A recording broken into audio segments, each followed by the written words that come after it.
त्या ठिकाणी आपण क्वेश्चन नंबर 6 सॉल्व करणार आहे. An open and close organ pipe have the same length.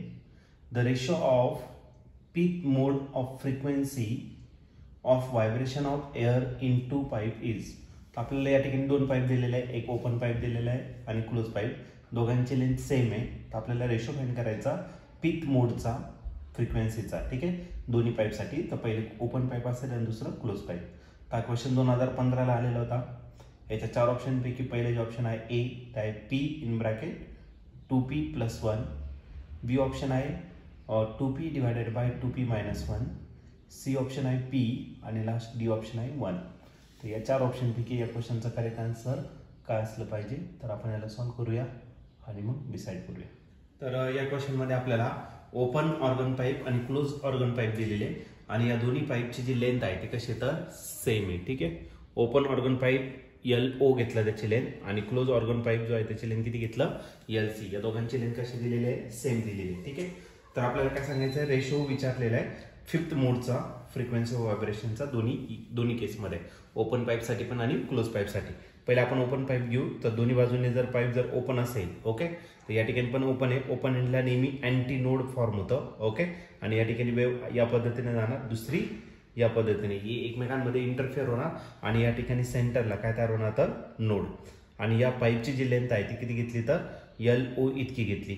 दोन अँटी नोड मधलं जे डिस्टन्स असतं ते किती असतं लॅम्बडा डिवायडेड बाय 2 इतकं असतं. ओके, मग याची जर फंडामेंटल फ्रिक्वेन्सी जर घेतलं तर फंडामेंटल फ्रिक्वेन्सी फॉर्म्युला असतो V divided by lambda. V साऊंडचा स्पीड असेल आणि लॅम्बडा काय असेल तर तुमचं वेव्हलेंथ. मग या केसमध्ये आपण लॅम्बडा फाइंड करू शकतो. 8 इकडे डिवाइड, इकडे काय करा मल्टिप्लाय करा. ओके, म्हणजे V डिवायडेड बाय आपला काय आला तर 2LO झाला. दोघांची लेंथ सेम आहे. या केसमध्ये फर्स्ट मोड येईल. फर्स्ट मोडमध्ये या ठिकाणी 1 येईल. जर सेकंड मोड जर घेतला तर या ठिकाणी किती येणार आहे 2. जर थर्ड मोड घेतला तर या ठिकाणी 3. फोर्थ मोड घेतला तर या ठिकाणी 4. आणि याच पद्धतीने जर फिफ्थ मोड घेतला तर या ठिकाणी काय येणार आहे P येणार. P V डिवायडेड बाय काय तर 2L. ओके, आणि पाईप जर ओपन असेल दोन्ही बाजूने तर सर्व प्रकारचे हार्मोनिक्स त्या ठिकाणी काय असतात प्रेझेंट असतात. ओके, मग फॉर ओपन पाईप सपोज आपल्याकडे काय असेल ओपन पाईप असेल. For open pipe frequency of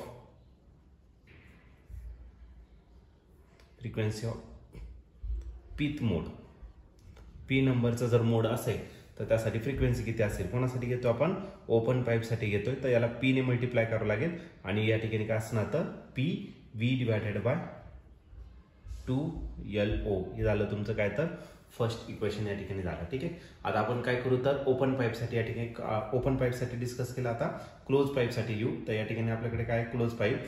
तर क्लोज पाईप जर असेल तर या ठिकाणी त्याचं अँटीनोड फॉर्म होणार आणि ही फंडामेंटल मोडसाठी आपण पहिली कंडिशन घेतली. ठीक आहे, आणि या ठिकाणी नोड तयार होणार. अँटीनोड आणि नोड याच्यातलं जे डिस्टन्स असतं तो क्लोज पाईपसाठी घेतला. तो किती असतो तर लॅम्बडा डिवायडेड बाय 4. आणि या केसमध्ये लॅम्बडा जर घेतला तर तो काय भेटेल तर आपल्याला 4LC इतका भेटेल. ठीक आहे, आणि याची जर फ्रिक्वेन्सी जर घेतली कोणासाठी तर क्लोज पाईपसाठी तर ती असेल V डिवायडेड बाय काय लॅम्बडा. V तसाच आणि लॅम्बडाच्या जागी ते टाकला तर 4LC. ओके, जर तुम्ही आणखीन पुढच्या केसमध्ये जर घेतलं तर सेकंड मोड, फर्स्ट मोडसाठी तर 1 आला. सेकंड मोड जर घेतलं तर या ठिकाणी 3 येतो.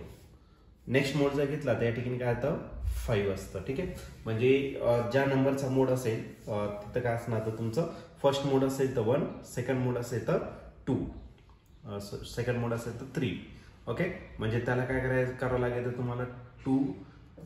मग या ठिकाणी आपला फक्त ऑड नंबर असणार आहे म्हणून आपण या ठिकाणी काय करणार तर 2p मायनस काय करणार तर 1 या ठिकाणी कन्सिडर करणार. V डिवायडेड बाय काय असणार तर 4LC इतका असेल. ठीक आहे, तर पाईप जर एका बाजूने क्लोज असेल तर त्याचं पीथ मोड साठी किती फ्रिक्वेन्सी असणार ते आपण या ठिकाणी राईट करू. ठीक आहे, फॉर क्लोज पाईप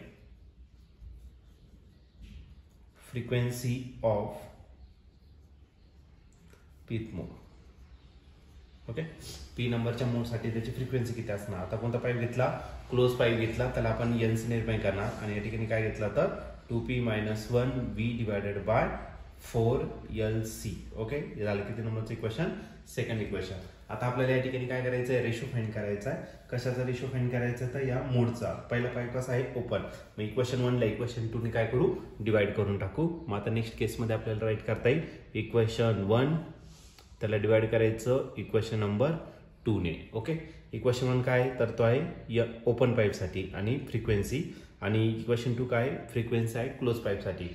NO जर घेतला त्याचा आन्सर काय PV डिवायडेड बाय 2 LO, आणि याचं काय करा तर रेसिप्रोकल करा. म्हणजे काय भेटेल आपल्याला 4LC टोटल डिवाइडेड बाय काय असणार तर 2P - 1 इंटू V.